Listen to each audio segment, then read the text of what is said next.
TL নম্বর 42, গুড়া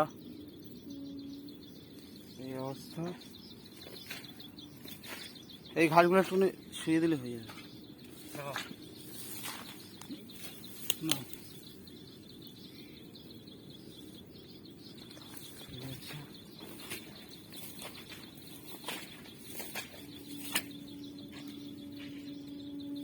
ভালো নেই, গুঁড়াগুলো মরচে পড়েছে হালকা, কিন্তু লেগ রিপেয়ারিং করা আছে।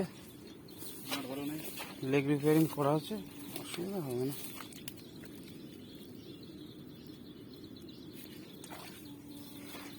Single suspension. ডিশের অবস্থা একটু দেখিয়ে দিই। ডিশ মোটামুটি খারাপ নেই, ভালোই আছে, কিন্তু ডিশগুলো পুরনো মডেলের তো জং পড়ে গেছে।